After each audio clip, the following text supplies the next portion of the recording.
ميلاد أزواجها أمدانهن معا إذ نور أمدانها يزري سراجاتي. Donc, c'est Saliou. Et j'ai franchi l'étape où le mouridisme, jusqu'à moi, n'avait pas encore atteint ailleurs par les disciples de Serigne Touba. Serigne Touba, c'est autre chose. Mais la voie qu'il a tracée pour les disciples,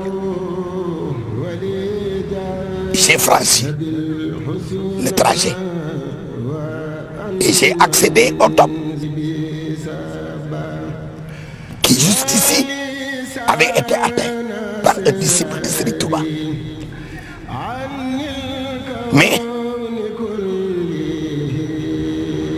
par surprise, par rapport à moi comme par rapport aux Sénégalais, j'ai franchi le niveau auquel pouvait s'attendre un mouride. Et j'ai plongé dans une autre voie, le Diaptakone.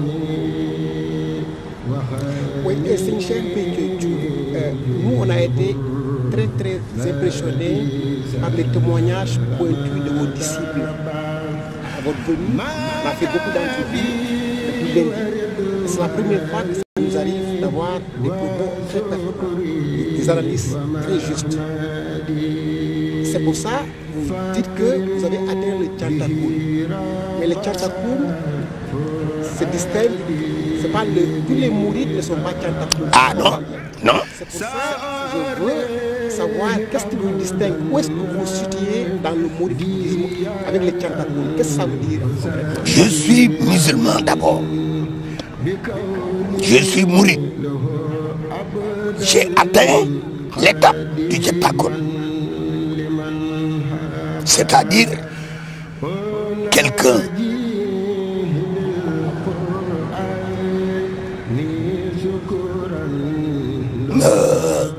le Diaptakone, c'est quelqu'un qui n'a d'autre préoccupation que rendre grâce à Dieu.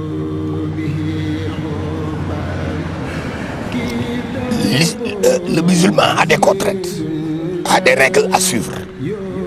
Le bourrique, la même chose. Le Diaptakone, nous sommes à un parcours où nous n'avons d'autres préoccupations que de rendre grâce à Dieu. Nous sommes musulmans, nous sommes mourides, nous sommes Diaptakone. Nous avons atteint ce triplement de l'être en quête du Seigneur. Et tous mes disciples, par grâce de Serigne Saliou, me rejoignent dans mon parcours.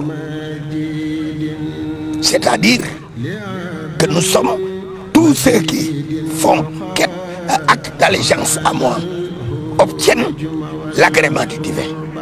D'office, c'est ainsi. Le pacte d'allégeance noué avec moi entraîne tacitement l'agrément de Dieu. Ça, c'est tout à fait nouveau.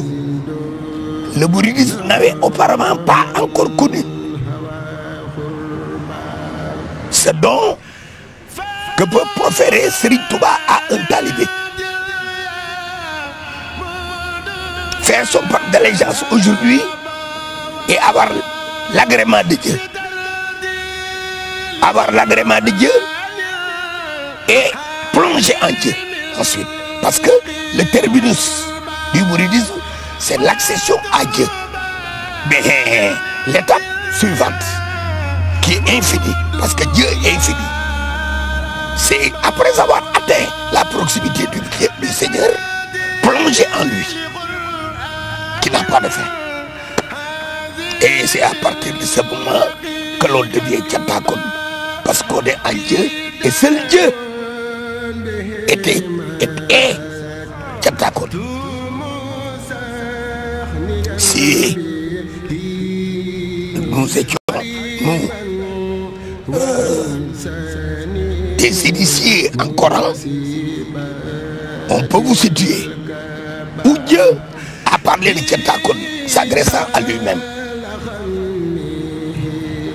C'est lui, le Tchatakon. En dehors de lui, il a eu des prophètes à qui il a hissé au rang de Tchatakon, qui sont pas très nombreux. Ils sont 3, 4, dont le prophète Mohammed. J'ai à côté de moi un talibé par exemple,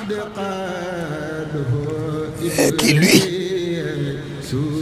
est lettré en Coran et qui peut vous situer les versets à partir desquels mon affirmation peut être justifiée. Donc,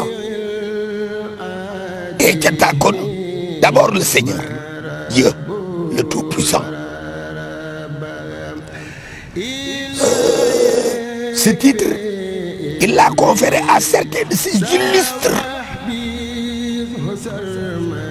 prophètes qui sont 4, dont le terminus qui est le prophète Mohammed.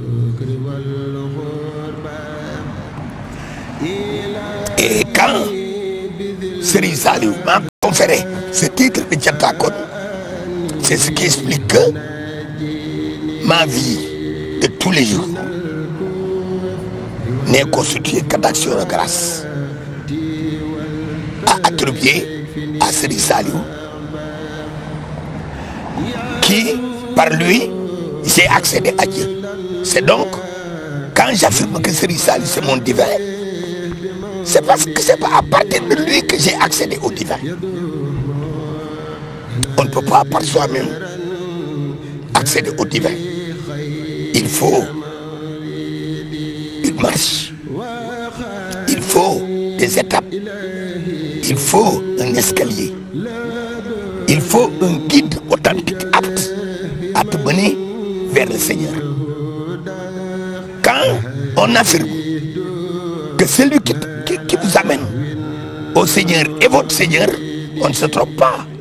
Parce que sans lui, on ne peut pas atteindre le Seigneur. Et en passant par lui, on accède au Seigneur. Affirmer que c'est son Seigneur n'est pas sacrilège. Pour ceux qui comprennent. C'est pourquoi quand je dis Serigne Saliou est mon Dieu, il y en a qui se ferment les oreilles, il y en a qui se traumatisent, mais il n'y a rien que ça. C'est par lui que j'ai accédé au divin. Mais est-ce que c'est quand vous dites que Serigne Saliou c'est un Dieu, ça c'est pour les initiés, c'est pas un langage littéral, vous ne dites pas de façon littérale, et peut-être les Sénégalais ne comprennent pas. Voilà, tous les Sénégalais ne comprennent pas. Est-ce que ça mérite d'avoir une précision? Est-ce que vous avez précisé que quand je veux dire Serigne Saliou est mon Dieu, c'est comme une image, comme le soufisme dans l'histoire? Non, c'est pas une image. Quand je dis image, je dis c'est un langage qui n'est pas compréhensible à tout le monde. Oui, mais c'est pas parce que c'est pas compréhensible par tout le monde que ça ne soit pas la vérité. Je suis d'accord avec vous. Vous dites simplement, je peux être invité à adapter ma connaissance au niveau de connaissance des autres pour aller peut-être doucement. Et c'est ce que je suis en train de faire. J'aurais pu être plus brutal dans la démarche que je suis. Mais c'est parce que on ne peut pas tout dire. Hein. Parce que comme vous le dites, on ne dit pas tout à tout le monde. Mais ceux qui auront la chance de m'entendre, forcément, je souhaite qu'ils ne soient pas traumatisés par mon langage. Mais Ça choque beaucoup, c'est sûr.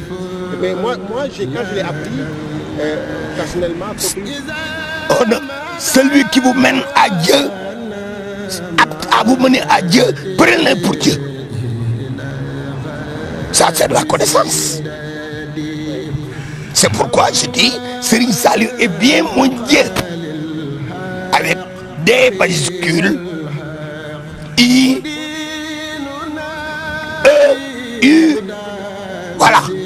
Mais c'est quoi les objectifs? Quand je parlais tout à l'heure de Thiantacool, quand je parlais de mouvement, je voulais tout simplement dire que présentement, vous avez des millions de personnes qui sont vos disciples. C'est pour ça que moi je disais tout de suite, vous avez un mouvement, vous m'avez dit que ce n'est pas un mouvement. Comment vous l'appelez? Et c'est quoi les objectifs? Qu'est-ce que vous voulez mener tous ces disciples-là dont certains sont pas venus ici? Oui, mais ce n'est pas un mouvement. Nous sommes des talibés de Serigne Touba qui nous proposent de nous mener à Allah. Certains des talibés mourides, qui est un ensemble plus large, sont des mourides. Nous en faisons partie. Mais progressivement, nous sommes élevés à Thiantacool, c'est-à-dire nous sommes à un niveau plus élevé. Donc me prendront pour prétentieux, mais ça c'est la réalité. Parmi les prophètes de Dieu, il y a eu une catégorie de Thiantacool citée, et je vais donner la parole à un de mes disciples qui, sur le plan linguistique arabe, va vous